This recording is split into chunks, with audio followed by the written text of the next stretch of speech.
So welcome back to my Road to Marvel's Black Widow series. This week we're in week 15, which means we're talking about Doctor Strange. And see, I told you, my Doctor Strange collection is quite small.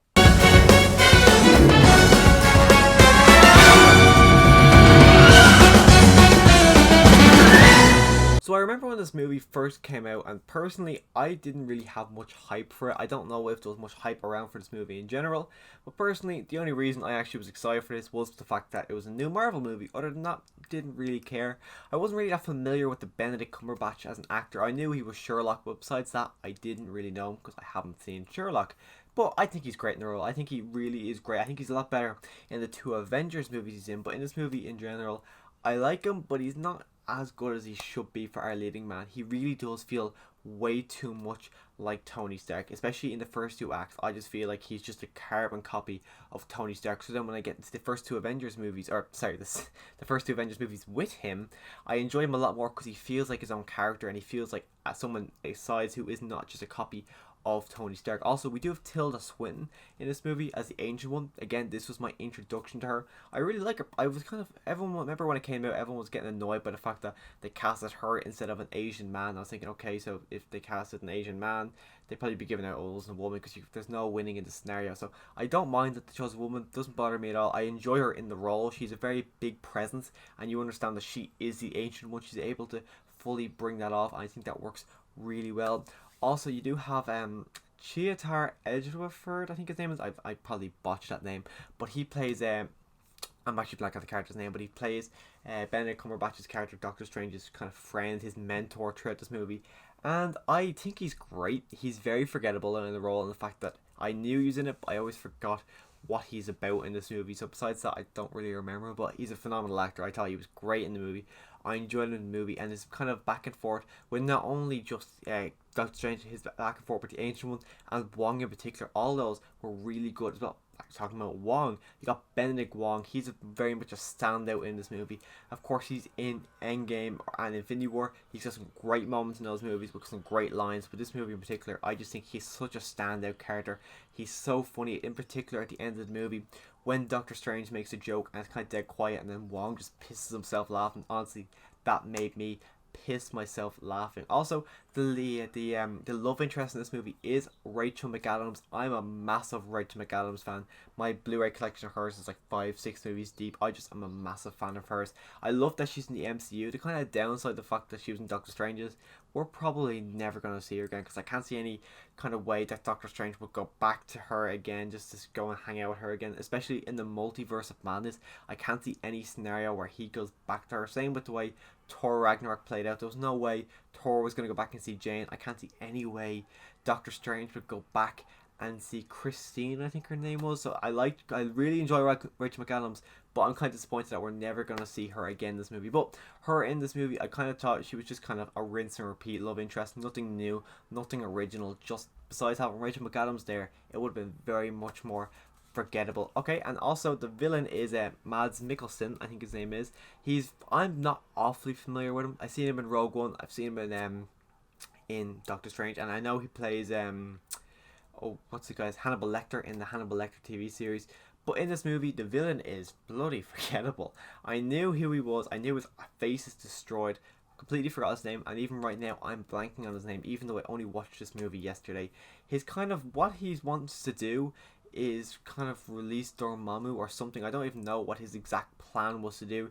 He reminded me very much of Malekith, who's a very forgettable villain, and he in this movie is extremely forgettable. I imagine when I get to next week's movie, Guardians of the Galaxy Volume 2, I'm probably going to forget a lot of this movie, and the main thing I'm going to forget is the fact that Mads Mikkelsen, I have no idea who he played. But quickly, before I do talk about the movie, I just want to talk about the Marvel logo. I remember the first time this came on screen, I lost my shit. I was like, oh my god, it's a new logo. This is so much better than the other one. Because the one they had before was just kind of the carbon copy that they've been using since X-Men.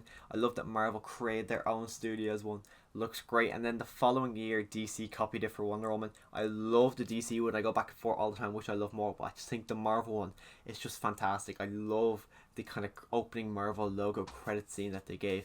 Now, the movie, it's very generic. It's a very formulaic Marvel movie. The first time I watched it, I didn't really know, so I think on this rewatch, the fact that I'm watching all the MCU movies in release order, I felt this kind of formula a lot more. It really hit me a lot more in this movie. It really feels like Iron Man, especially in the first two acts.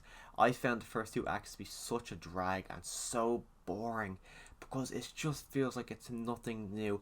Now you get the car scene at the very start of the movie when he has that brutal car crash and you see him recovering. All that kind of stuff is interesting in a way that he's going to do everything he can to try and kind of make his body come back to somewhat of a normal state. All the stuff he goes through, him being so desperate, I find that interesting.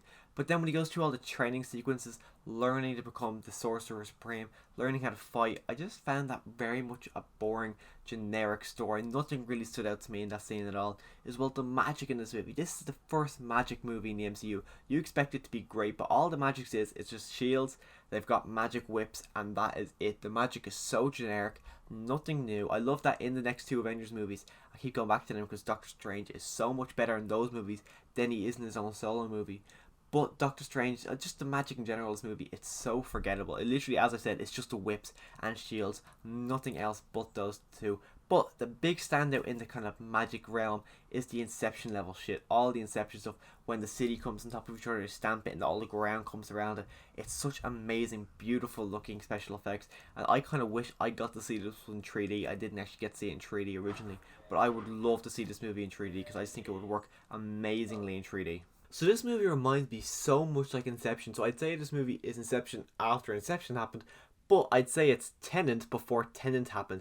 And the sole fact for that is the final action sequences. The fact that they arrived at a Hong Kong base too late, so the whole thing's been destroyed, and then Doctor Strange uses the time stone, brings everything back. So as they're having the final battle, everyone is going back in time to get back to the stage before the Sanctum was destroyed. So they are fighting as you see people running by. So there's sequences like you see the little fish tank gets sucked back into pieces, so all the glass and all the water rushes back up, capturing someone inside it, or a wall gets put back together and someone gets pulled into the wall and gets stuck into the wall. So all that stuff I just thought was really interesting and kind of made this movie stand out amongst the crowd of the Marvel movies. The fact that the final battle actually was something new, something original, something unique, and it also just reminded me so much of Tenet. The fact that all the time sequences, I just think it was Inception before Inception, or Inception after Inception, and it was Tenet before Tenet.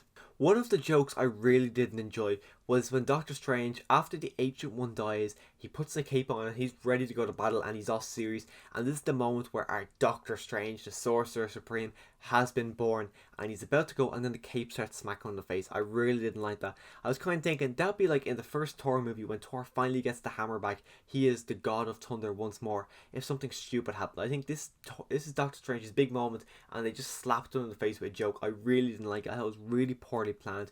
But the cape in general, I'm up and down about the cape. I think the cape reminds me so much of the carpet from Aladdin. It seems like it's just having a lot of fun throughout the movie, which I enjoyed the cape a good bit, but also I kind of wish it would just stop for a good part because it's kind of a bit much in some scenes, especially in the New York Sanctum. I just think the cape does a lot of things. Of course, Doctor Strange doesn't know what he's doing, but I just kind of feel like he's just a bit too much. Let Doctor Strange do something for himself because the cape kind of overdoes it a bit too much. But then after that kind of the New York Sanctum, we go to the hospital and we get a pretty interesting fight when it's both of their I can't remember the exact word they used, but it was their spirits fighting against each other inside the hospital. I thought that was a bit of fun, especially when they crash into the vending machine and knock something over and the guy just comes back to pick it up because he doesn't know there's any big battle happening there. He just thinks something fell out of the vending machine, which I thought was just a funny and unique, also a unique kind of fight for this movie. And the movie ends with the whole Dormammu I've come to bargain scene, which again is another unique sequence. It's a very memorable sequence that has been memed to death. I enjoy it though. I like seeing Doctor Strange keep coming back up, saying I've come to bargain, Dormammu killing him in brutal ways every single time. And apparently he went through that for like 1,000+ years, which is kind of insane, the fact that he went through that much brutality for 1,000 years. Eventually Dormammu says, okay, yeah, you know what, I'll go away. Goes off, he takes all of Miles Mikkelsen's and all his friends away, and then that's the end of the big massive final battle. It's a bit not as interesting. I think the whole Dormammu scene has just become so memorable that people forget that the kind of final battle of this movie isn't really that interesting. Not an awful amount actually really happens in the final battle, which in general is something I'd say for this movie. I think the visual effects in this movie are absolutely breathtaking, absolutely gorgeous, and absolutely memorizing how incredible these special effects are. But I think the story is very weak. It's very forgettable. It's definitely down the bottom of Marvel's movies, before this rewatch, I was actually very fond of this movie. I remembered it very well, but after watching it this time, I really didn't like it. I think I put it down, out of 15 I've watched now, I think it's down at like 11. It's just below Age of Ultron, and then it's like just above The Incredible Hulk. So I think just below is The Incredible Hulk, Iron Man 2, Iron Man 3, or not Iron Man 3, Iron Man 3 is down at the top. So Incredible Hulk, Thor 1, Thor 2, and Iron Man 2. They're the ones just below Doctor Strange, which I kind of find a bit disappointing, because going into it, I remember this one very fondly, but after this rewatch, I was massively disappointed by it, and I really did not enjoy myself watching this movie really at all. But let me know your thoughts on Doctor Strange in the comment section down below. Do you enjoy it? Do you not enjoy it? Let me know your thoughts. Personally, I do just prefer him in the Avengers movies. I'm excited for a sequel, but just this movie alone, I really was not a fan of it this rewatch. But again, let me know yours in the comment section down below. Click that subscribe button as well, so you can come back to see my review of Guardians of the Galaxy Volume 2 next week, which is another one I'm not looking forward to, because last time I rewatched this in January, I really didn't like it. I'm not a fan of this movie, so I'm not looking forward to rewatching Guardians of the Galaxy Volume 2. But if you want to hear my actual thoughts on it next week, click that subscribe button, and as always, thanks for watching.